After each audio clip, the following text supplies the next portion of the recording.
Hello everyone, আশা করি সবাই ভালো আছো। আমার নাম মোহাম্মদ শাওন শিকদার। আজকের এই ক্লাসে আমরা পাইথনের খুবই একটি গুরুত্বপূর্ণ ও বেসিক টপিক লুপ নিয়ে আলোচনা করব। চলো তাহলে ক্লাস শুরু করা যাক। ক্লাস শুরু করার পূর্বে প্রথমে দেখে নেওয়া যাক আজকে আমরা কি কি নিয়ে আলোচনা করব। খুব শুরুতেই আমরা লুপ সম্পর্কে কিছু বেসিক ইন্ট্রোডাকশন দিব। এরপর লুপের টাইপগুলো নিয়ে আলোচনা করব এবং সর্বশেষে আজকের ক্লাস থেকে প্রাপ্ত নলেজ দিয়ে একটি প্রবলেম সলভ করব। তো প্রথমেই আমরা পাইথনের লুপের একটি খুব বেসিক সংজ্ঞা আলোচনা করি। পাইথনে লুপ বলতে বোঝায় কোনো একটি নির্দিষ্ট কাজ একটি নির্দিষ্ট প্যাটার্নে নির্দিষ্ট শর্ত পর্যন্ত সম্পাদন করা। আমরা অবশ্যই এই বিষয়টা কোডিং করলে আর বেশি ক্লিয়ার হব। পরবর্তীতে যদি লুপের টাইপগুলো নিয়ে আলোচনা করি, মূলত পাইথনে দুই ধরনের লুপ দেখা যায়। একটি হচ্ছে ফর লুপ এবং অন্যটি হচ্ছে হোয়াইল লুপ। এবং এক্ষেত্রে আমরা ৩ নম্বরে আরেকটা লুপের প্রকারভেদ বলতে পারি, যেটাকে বলা হয় নেস্টেড লুপ। নেস্টেড লুপ বলতে মূলত একটি লুপের ভিতরে অন্য একটি লুপের কার্য সম্পাদন করা বোঝায়।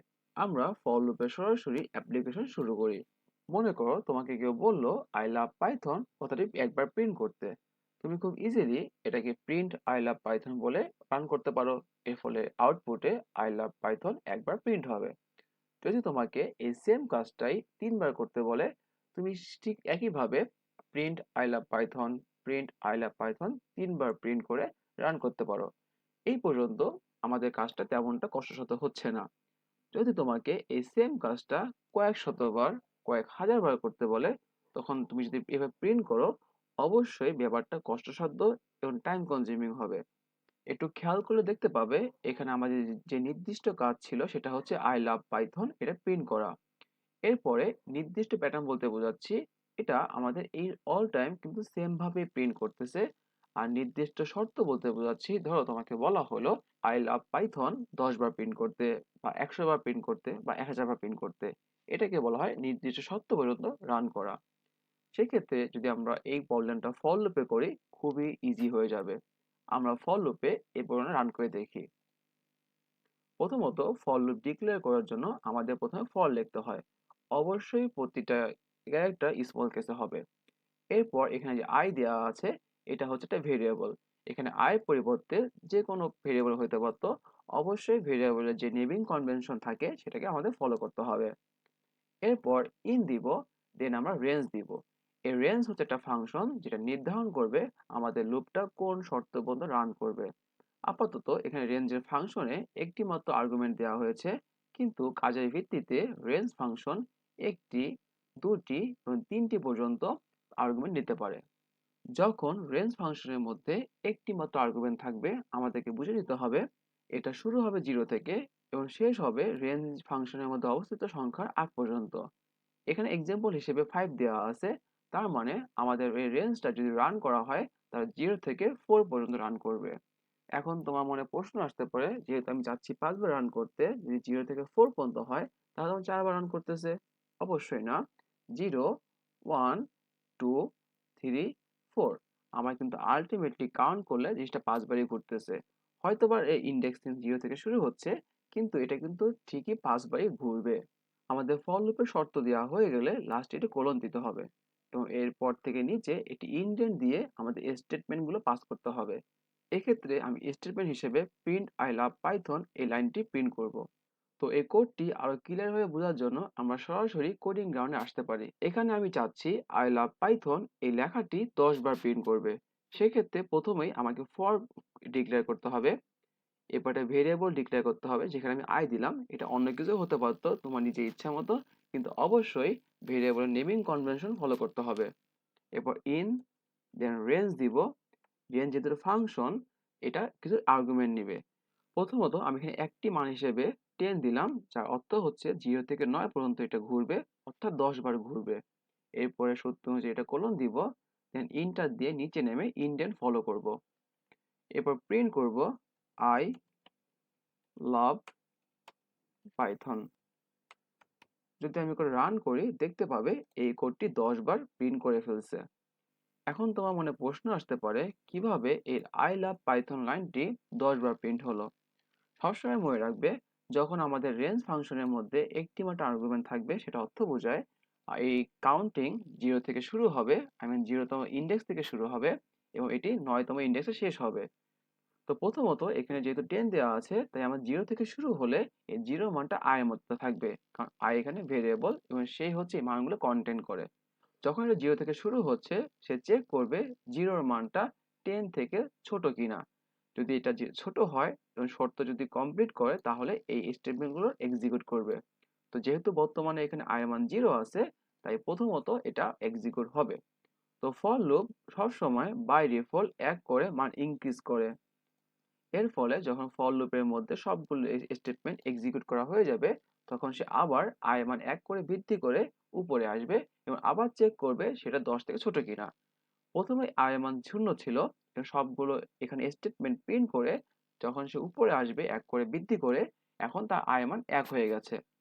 1 কিন্তু অবশ্যই 10 থেকে ছোট, তার মানে এটা আবারও রান করবে এবং এখানে আবার এক্সিকিউট করবে। এভাবে করতে করতে একটি পর্যায়ে i এর মান বৃদ্ধি পেতে পেতে i এর মান 10 হতে পারে। যখন i এর মান 10 হবে অবশ্যই 10 এর মান কিন্তু কখনোই 10 থেকে ছোট হবে না। যেহেতু এই শর্তটা কখনোই এক্সিকিউট হবে না তখন এই আমাদের লুপটা ভেঙে যাবে অথবা স্টপ হয়ে যাবে এবং আমাদের কোডটাও থেমে যাবে। আমরা এটা আরেকটু ইজিলি চিন্তা করতে পারি। যেহেতু প্রতিবার এই ভেরিয়েবলের মধ্যেই আমাদের নাম্বারগুলো থাকতেছে 0 1 2 3 4, আমরা চাইলে এটিও ব্যবহার করতে পারি। সেক্ষেত্রে আমি এখানে প্রথমে i দিব এবং কমা দিব। যদি কোডটা আবার রান করি দেখতে হবে প্রথমে 0 1 2 3 4 এভাবে 9 পর্যন্ত আসছে, যেটা আমরা একটু আগে দেখতে পারলাম যে যদি কখনো একটা মাত্র আর্গুমেন্ট থাকে সেক্ষেত্রে শুরু হবে 0 থেকে এবং ওই পাঁচকৃত আর্গুমেন্টের আগ পর্যন্ত মান রান করবে। এটা গেল শুধু যখন আমাদের আর্গুমেন্ট একটা হবে। এখন আমরা দুইটি আর্গুমেন্ট নিয়ে কাজ করব। যখন আমরা দুইটি আর্গুমেন্ট দিব সেই ক্ষেত্রে প্রথম আর্গুমেন্টটা হবে কোথা থেকে শুরু হচ্ছে এবং পরের আর্গুমেন্টটা হচ্ছে কোথায় শেষ হচ্ছে। সেক্ষেত্রে আমি এখানে 1 থেকে শুরু করে 10 পর্যন্ত দিলাম। রেঞ্জ ফাংশনে যখন আমরা দুইটি আর্গুমেন্ট ব্যবহার করব সেক্ষেত্রে প্রথমটি হচ্ছে আমাদের স্টার্টিং পয়েন্ট এবং লাস্টেরটি হচ্ছে আমাদের ফিনিশিং পয়েন্ট। প্রথমটি হচ্ছে ইনক্লুডিং এবং লাস্টেরটি হচ্ছে এক্সক্লুডিং। এখন ইনক্লুডিং এবং এক্সক্লুডিং বলতে কি বোঝাচ্ছি?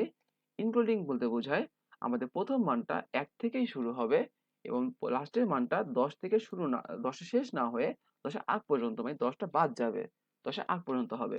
সেই ক্ষেত্রে আমাদের এই লুপটা কিন্তু আর এখন 10 বার ঘুরবে না, কারণ 1 থেকে শুরু হয়ে যদি 10 এর আগ পর্যন্ত ঘুরে তাহলে 1 থেকে 9 পর্যন্ত হয়। আমরা যে চেক করতে পারি রান করার মাধ্যমে এই যে 1 থেকে শুরু হয়ে আমাদের এটা 9 পর্যন্ত রান করতেছে। হুম, সেই ক্ষেত্রে আমরা অ্যাকচুয়াল মানটা পাওয়ার জন্য সব সময় যদি কখনো 1 থেকে শুরু করি বা কোনো শুরুর মান থেকে শুরু করি লাস্টের মানটা 1 করে বৃদ্ধি করব। যেমন যদি আমি চাচ্ছি যে 1 থেকে 10 পর্যন্ত হয় তাহলে 1 থেকে 11 দিব। কেন 11 দিব? অবশ্যই এই মানটা তো এক্সক্লুডিং হবে বা এটা আগ পর্যন্ত মান রান করবে।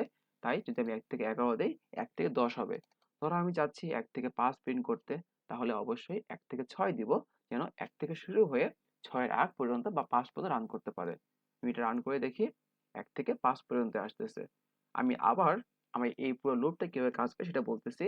প্রথমত এই 1 এর মানটা i এর মধ্যে হবে, তখন i নিচে আসবে। কখন নিচে আসবে? যখন দেখবে যে i এর মানটা 6 থেকে ছোট কিনা। যেহেতু বর্তমানে i এর মধ্যে i এর মান 1 আছে, অবশ্যই 1 কিন্তু 6 থেকে ছোট। তার মানে এইটুকু সত্য হয়ে আমার এই লাইনটা এক্সিকিউট করবে। দেখো এই লাইনটা এক্সিকিউট হওয়ার পরে আর কিন্তু কোনো লাইন নেই।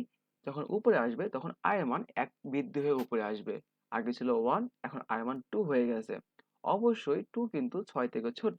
তার মানে আবার সত্য হয়েছে। আবার এখানে আসবে, আবার এক্সিকিউট করবে। এভাবে মান ইনক্রিজ করতে করতে একটা পর্যায়ে i এর মান 6 হবে। তখন অবশ্যই 6 কিন্তু 6 থেকে ছোট না।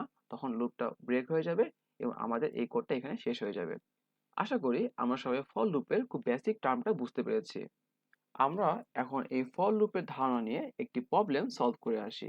প্রবলেমটা হচ্ছে আমাদের এরকম ভাবে আউটপুট বানাতে হবে। এটা একটা ট্রায়াঙ্গেলের মতো, যার প্রথমে রো এবং কলাম একটা হবে, পরবর্তীতে রো যখন 2 নাম্বার তখন কলাম দুইটা হবে এবং মান হবে 1 2, 3 নাম্বার ক্ষেত্রে মান হবে 1 2 3, 4 নাম্বারের ক্ষেত্রে 1 2 3 4, 5 নাম্বারে 1 2 3 4 5। তো কিভাবে এই প্রবলেমটা সলভ করা যায় আমরা এটা বিস্তারিত আলোচনা করি। এখানে লাল দাগ দেওয়া যে অ্যারোগুলো আছে সেগুলোকে আমি রো হিসেবে ইন্ডিকেট করতেছি, আর গ্রিন কালারের যে অ্যারোগুলো সেগুলোকে আমি কলাম হিসেবে ইন্ডিকেট করতেছি। যখন আমার রো 1 নাম্বার তখন কিন্তু কলাম একটাই আছে, যখন আমার রো 2 নাম্বারে তখন কিন্তু কলাম দুইটা আছে। একইভাবে যখন রো আমার 5 নাম্বার কলাম কিন্তু 5টা আছে। তার মানে বুঝতে পারছি আমার যখন রো নাম্বার যেটা থাকতেছে আমার কলামও সেই ঘর মতো নিচ্ছে। এরকম প্যাটার্ন টাইপের প্রবলেম সলভ করার জন্য আমাদের নর্মাল যে ফর লুপ সেটা এখানে কাজ করতে পারবে না। এখানে আমাদেরকে নেস্টেড ফর লুপ ব্যবহার করতে হবে।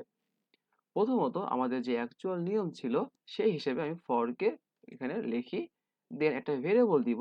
এক্ষেত্রে ভেরিয়েবল দেওয়ার জন্য আমি আই দিব না, আমি চাচ্ছি এখানে এটা রো হিসেবে কাউন্ট করতে। প্রথম যে ফর লুপটা হবে সেটা আমার রোকে ইন্ডিকেট করবে, তাই আমি এখানে রো লিখি।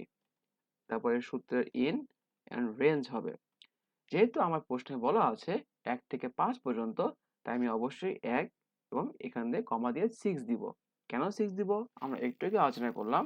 যখন আমরা 1 থেকে শুরু করতেছি অবশ্যই যে 5 দিতাম এটা কিন্তু 5 এর আগ পর্যন্ত হতো, তার মানে 1 থেকে 4 পর্যন্ত হতো। 6 দেওয়ার ফলে কি হবে 1 থেকে 6 এর আগ পর্যন্ত, তার মানে 5 পর্যন্ত রান করবে। এরপর আমরা কোলন দিব এবং এটা ইনডেন্ট ক্রিয়েট করব। আমাদের রো এর পার্ট হয়ে গেছে, এখন আমাদের কলামের পার্ট করতে হবে। এই কোডটি সলভ করার জন্য যেহেতু আমাদের নেস্টেড দরকার, এখানে আমরা আবার একটা ফর লুপকে ডিক্লেয়ার করব। সেক্ষেত্রে দেখো উপরেরটা কিন্তু আমাদের রো ছিল, এই ফর লুপটা হচ্ছে আমাদের কলাম ডিক্লেয়ার করবে বা কলামে কাজ করবে। তাই আমি এটার ভেরিয়েবল হিসেবে কল বা কলাম বা সংখ্যাকে কল ডিক্লেয়ার করলাম। আবার ইন হবে এবং রেঞ্জ ফাংশন ডিক্লেয়ার করব। এখানে রেঞ্জটা কি দিব সেটা আমাদের মেন উদ্দেশ্য, এবং এইটুকু বুঝতে পারলে আমাদের এই পুরো কোডটা করা হয়ে যাবে। এটা খেয়াল করে দেখো, আমাদের যখন রো নাম্বার 1 তখন কিন্তু কলামে কিন্তু 1, যখন রো নাম্বার 2 আমাদের কলামও 2বার ঘুরতেছে, যখন রো নাম্বার 3 কলাম 3বার ঘুরতেছে। তার মানে আমাদের রো এর নাম্বারের সাথে আমার কলাম কতবার ঘুরবে সেটা একটা কানেকশন দেওয়া আছে। আমি যখন রো ডিক্লেয়ার করতেছি অলরেডি কিন্তু আমার রো এর মধ্যে মানটা চলে আসে।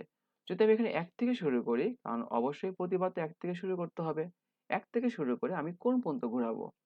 ধরি এখানে যখন আমার রো নাম্বার 3 ছিল তখন কি আমার কলামও 3বার ঘুরতেছে। তার মানে যখন রো এখানে 3 হবে এইখানে আমার রো 3বার ঘুরবে। মনে করি এখানে আমার যদি রো 3 হয়, আমার অবশ্যই কি এখানে 3 হবে 1,3, কিন্তু পরের মানটা বা ফিনিশিং মানটা এক্সক্লুডিং হয় তাই না? সেক্ষেত্রে হবে কি আমার 1 থেকে 2 পর্যন্ত কাউন্ট হবে।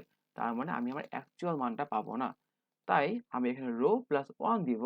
ফলে আমার একটা এখানে যখন মান বেশি হবে সেটা তার আগ পর্যন্ত রান করবে।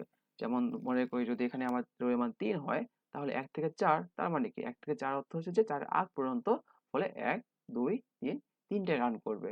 আমি সূত্র এখানে হিসেবে আবার এখানে কোলন দিয়ে দেই এবং এখানে নিচে এসে ইনডেন্ট ক্রিয়েট করি। এখন হচ্ছে আমাদের রো এবং কলাম দুইটাই হয়ে গেছে। আমাদের অ্যাকচুয়াল কাজটা হচ্ছে এখন প্রিন্ট করতে হবে। প্রিন্ট কি করা যায়, আগে প্রিন্টকে আমরা লিখি ফাংশনটাকে কল করলাম। এখন আমাদের প্রধান কাজ হচ্ছে যে এই প্রিন্টের মধ্যে আমরা কাকে প্রিন্ট করব, রোকে নাকি কলামকে। আর যদি রো কলাম প্রিন্ট করা হয়ও কিভাবে তা প্রিন্ট করব, সেক্ষেত্রে এখানে আবার একটু চোখ বুলানো যাক। মনে করি যখন আমাদের রো এর মান 1 তখন সূত্র হবে এটা কলাম রো প্লাস 1 হবে। কিভাবে হবে এখানে খেয়াল করে দেখি, যখন প্রথমত আমাদের রো এর মানটা 1 দিয়ে শুরু করবে তখন সে এই লুপের মধ্যে আসবে। এই পর্যন্ত কিন্তু মানে এই লুপটা শেষ না হওয়া পর্যন্ত কিন্তু সবসময় রো এর মান একই থাকবে। তো এখানে আমাদের শুরু হচ্ছে 1 থেকে, ভেরি গুড, ঠিক আছে। কিন্তু আমাদের রো কিন্তু রো প্লাস 1, অর্থ হচ্ছে যে যখন আমাদের রো এর মান 1 ছিল তখন আমাদের এইটা 1 এ আসলো। এরপর আমাদের কিন্তু কলামে 1 থেকে শুরু হচ্ছে, কিন্তু শেষটা হবে কোথায়, শেষটা হবে হচ্ছে যে রো প্লাস 1 এ। তার মানে আমার রো যদি এখন 1 হয় তার মানে শেষ হবে 2 তে বা 2 এর আগ পর্যন্ত, তার মানে একেই। এর অর্থ হচ্ছে যে যখন আমাদের রো হবে 1 তখন কলামও 1ই হবে। এখন প্রিন্ট করবো কাকে, রো নাকি কলাম? অবশ্যই এখানে কিন্তু কলাম প্রিন্ট করতে হবে, কারণ আমার কলামের মানটাই দরকার যে কতবার কলাম এ যাচ্ছে। আমার কিন্তু প্রতিবারই রো যাবে এখানে। প্রথমবার রো হবে কোনটা, এইটা, প্রথমবার একটা রো যাবে, আবার রো যাবে। আর আমাকে মেন টার্গেটটা হচ্ছে কলাম কয়টা হচ্ছে, তার মানে আমি এখানে কলাম পাস করব। এখন আবার এখানে আসি, যখন আমার রো 1 ছিল, এটা রো প্লাস 1, তার মানে কি কলাম তা 2 এর আগে যাবে, মানে 1 পর্যন্তই রান করবে, কলাম রো 1 কলাম 1। যখন আমাদের এই আগের লুপটা ফুললি কমপ্লিট হয়ে যাবে তখন একবারে উপরে এসে আই মানে রো এর মান বৃদ্ধি হয়ে রো এর মান 2 হবে। এক্ষেত্রে কি হবে, আবারও রো এ প্লাস 1, তার মানে 2 প্লাস 1 অর্থাৎ 3। এর অর্থ হচ্ছে যে কলামের মান 1 থেকে 3 হবে, তার মানে 3 আগ পর্যন্ত মানে 2 পর্যন্ত হবে। সেক্ষেত্রে প্রথমবার এক তো আগেই প্রিন্ট করছে, এখন 1 এবং 2 হবে। কারণ 3 এর আগ পর্যন্ত, সেক্ষেত্রে 2 হয়ে আমাদের এই লুপটা শেষ করে ফেলবে। সেম ফর্মুলা ফলো করে যখন আমাদের রো এর মান 3 হবে, তখন 1 2 3, কারণ এখানে রো এর মান 4 হয়ে যায়, সেক্ষেত্রে 4 এর আগ পর্যন্ত মানে 3 পর্যন্ত হবে, তাই 1 2 3 হবে। তো যদি এই নিয়মটা ফলো করি আমরা, দেখবো প্রতিবারই সেম ভাবে আগাবে, এবং এভাবে ফলো করলে আমাদের কোডটা এরকম দাঁড়ায়। রান করে দেখি কি আসে। আমাদের রান হয়েছে, কিন্তু এটা সব লম্বা লম্বা আসতেছে, বাট আমাদের তো চাচ্ছিলাম এরকম ভাবে, এটা ট্রায়াঙ্গেল আকারের দরকার ছিল। সেক্ষেত্রে আমাদের একটা এডিট করতে হবে করে। প্রবলেমটা হচ্ছে যখন আমরা প্রিন্ট করি, প্রিন্ট ফাংশনটা by default new line create করে। তার মানে আমাদের এখন এইখানে 1 আছে, 1 2 আছে, সবই আছে, কিন্তু এটা সব বরাবর হয়ে গেছে। কিন্তু আমাদের এটাকে নির্দিষ্ট স্ট্রাকচারে সাজাতে হবে। আমি করব কি, প্রতিটা প্রিন্টের পরে, মানে প্রতিটা সংখ্যার পরে এবারে নিউ লাইন না দিয়ে আমি একটা গ্যাপ দিব, বা এরকম ভাবে চাচ্ছি যে এরকম মাঝখানে গ্যাপ গ্যাপ হয়ে বরাবর হবে। তো আমি চাইলেই প্রিন্টের শেষের মানটা বা শেষের ডিজাইনটা কেমন হবে এটা নিজে কন্ট্রোল করতে পারি। সেক্ষেত্রে এন্ড কল করে এন্ড এখানে আমি একটা ফাঁকা স্পেস দিব। এর ফলে হবে কি, আমার প্রতিটার মাঝখানে এখন একটা গ্যাপ গ্যাপ হয়ে যাবে, এবং লাস্টে এভাবে বরাবর আসবে না। রান করে দেখি। কানেক্ট করা হয়ে গেছে, এখন আমাদের বরাবর থেকে লাইনটা এক বরাবর আসছে, কিন্তু আমার তবু এখনো কিন্তু এরকম যে ট্রায়াঙ্গেল শেপে আসে নাই। তো আমাদের একটু চিন্তা করতে হবে আসলে প্রবলেমটা কোথায় হচ্ছে। তো খেয়াল করে দেখি, যখন আমাদের রো এর মান 1 ছিল, তখন কিন্তু আমাদের এইখানে আসলো, কারণ সে দেখলো অবশ্যই 1 6 এর থেকে ছোট। এখানে আসার পরে কলামের মান এক হবে, রো এর মান এটা যোগ করে 2 হবে। 1 অবশ্যই 2 থেকে ছোট, তাই এখানে আমাদের এই মানটা প্রিন্ট করে দিল। যখন এটা প্রিন্ট করা হয়ে গেল, আমার কিন্তু তখন কি নিচে আসার কথা ছিল, কিন্তু কি আমি বরাবর যাচ্ছি। তার মানে আমার এইটুকু কোড করা হয়ে গেলে আমি এরপরে এখানে প্রিন্ট দিয়ে আমাদের এই লাইনটা ব্রেক দিতে হবে। এখন যদি আমি এখানে ব্রেক দেই, দেখো কি হয়। প্রথমত আমার এখানে ধরো আমাদের একটা আগেই শেষ, এখন ধরো রো এর মান 2, আমি এখানে কমেন্ট করে লিখে দেই রো ইকুয়াল টু 2।